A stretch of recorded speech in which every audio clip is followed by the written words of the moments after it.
Salut, soyez les bienvenus pour ce nouveau numéro de Hit Story. J'accueille aujourd'hui une chanteuse vue dans la saison actuelle de The Voice. Elle sort un single très sympa, Parfaite, qu'on écoutera en fin d'émission. Bonjour, June Milo. Bonjour. Alors, la perfection, c'est un peu ce qu'on montre sur les réseaux sociaux et c'est ce que tu pointes dans cette chanson. Bah, oui et oui, oui, exactement, c'est ça. Je pense qu'on est tous un peu victimes de ça, avec les filtres entre autres et voilà, le fait que, c'est facile d'avoir l'air de faire plein de choses et d'avoir une vie géniale et parfaite et puis que souvent on s'éloigne un petit peu de la réalité et de la vraie vie. Oui, le paraître a pris le devant de la scène, en fait. Ouais. Est-ce que tu penses qu'il y a une prise de conscience de la société là-dessus? Bah, oui, je pense que c'est clair, je suis pas la première à parler de ça, il y a cette prise de conscience et puis en même temps, les nouvelles générations qui ont un portable, hyper jeune et puis, qui sont sur plein de réseaux, bah, elles ont peut-être un peu moins ce recul-là et c'est aussi pour ces jeunes générations-là que j'ai écrit cette chanson. Oui, il y a pas mal d'ironie dans ce morceau. Oui. Ouais, ouais, en effet, bah, oui, je dis: «Cache-toi et laisse-moi paraître», même si c'est qu'une image, une façade, un lissage, je suis parfaite, voilà. Donc oui, c'est de l'ironie en effet, hein, c'est pas du premier degré. Et alors, comment il est né le morceau? Elle est récente, la chanson? Oui, elle vient de sortir, mais c'est vrai que ça fait quand même un petit moment que je l'ai écrit. Je crois que ça fait quand même bien, peut-être 1 an et demi, 2 ans. D'accord, ah oui, Mais le temps que je l'écrive en entier, que je fasse les enregistrements, les arrangements, les machins et que ça sorte, ça met toujours un peu de temps. bien sûr. Mais en effet, en fait, ce morceau, il est né, d'un défi que je m'étais mis avec une amie, qui est chanteuse. En fait, des fois pour se stimuler, se donner des nouvelles idées, on se faisait des défis chansons. Donc on se donnait un thème chacune et on D'accord. avait une journée pour écrire un morceau.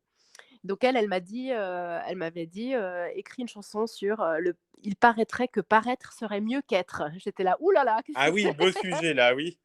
Et du coup, je là: «OK, il paraîtrait que paraître serait mieux qu'être» et puis, bah, voilà, c'est né comme ça, je me suis dit: «Bah, oui, oui, en fait, c'est complètement ça» et voilà, cette chanson est née, de ce défi chanson que j'ai fait avec, André, elle s'appelle.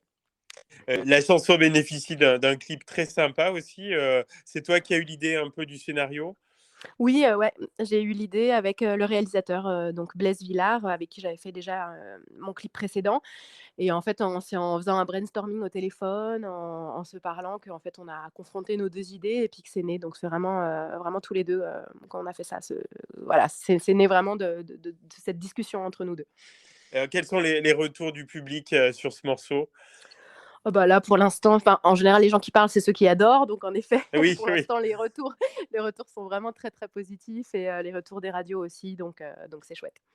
Tu as déjà eu l'occasion de l'interpréter sur scène? Pas beaucoup de fois, je l'ai fait, bah, une fois pour une radio, j'ai fait un petit live en Suisse et j'ai eu un concert la semaine dernière, donc c'était vraiment, les premières fois que je le jouais, sur scène.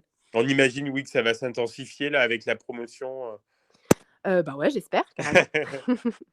Cette chanson en appelle d'autres. J'ai vu qu'il y avait un EP en vue à la rentrée, c'est ça? Oui, exactement, ouais. Ouais, Donc ouais, les donc je les suis chansons, tu es en train de travailler dessus, elles sont prêtes? exactement, il y en a 2 autres qui sont prêtes, qui vont pas tarder à sortir et je continue d'enregistrer, cet été et voilà, ensuite, mixage, mastering et puis, à la rentrée, j'espère que ça sera prêt. On te le souhaite. Donc tu as quitté l'aventure The Voice le 9 avril dernier. Oui. Ça te laisse un peu plus de temps du coup pour la promotion de ce single? Bah, oui, exactement et puis bon, en fait, c'est fini depuis janvier pour moi parce que Oui, oui, bien les sûr, tournages oui. étaient en janvier. Donc c'est vrai que j'ai eu le temps du coup jusque-là, là, de préparer, cette sortie, le clip et puis, la suite. Donc c'est clair, moi je continue, je trace ma route. Et comment tu as vécu alors la sortie? Parce que tu avais plutôt bien réussi la battle, même assez haut la main. Ouais, bah, je je sais que c'est de la télé, qu'il y a beaucoup d'émotions et de storytelling autour de ça. Donc voilà, il l'a dit très très clairement, Florent Pagny, je pense qu'il a été attendri par Morgane Oui, et puis qu'il m'a fait plein, plein de compliments. Ils m'ont tous fait énormément de compliments en me disant que si ça avait été la voix, qui avait été jugée uniquement, bah, oui, j'aurais ouais. remporté. Donc bah, sans regret, je pars avec des beaux compliments et une super expérience et puis Morgane, elle a toute la vie devant elle et c'est super qu'on lui ait donné une chance. Et puis, ça t'a apporté aussi en termes de visibilité? Oui, carrément, c'est clair qu'il y a plein de gens qui me connaissaient pas, et qui me suivent aujourd'hui et j'espère que ça va continuer comme ça. Bon, on te le souhaite également. Alors, dernière question, June, quels sont tes autres projets en cours? Là, tu te concentres sur l'EP ou il y a d'autres choses en parallèle? Oui, je me concentre sur l'EP, je prépare aussi le set live parce que je travaille avec un guitariste, donc voilà, on prépare, les concerts, et puis surtout, cette EP qui va sortir, ça fait déjà beaucoup, beaucoup de boulot. Oui, oui, on imagine bien. Un grand merci, June Milo. On va écouter tout de Merci à suite toi. Parfaite. Voilà, on va peut-être faire découvrir la chanson à nos auditeurs. Donc voilà, on te souhaite beaucoup de bonheur en musique hein, Bah, c'est gentil, dans les merci. prochains mois. Merci beaucoup.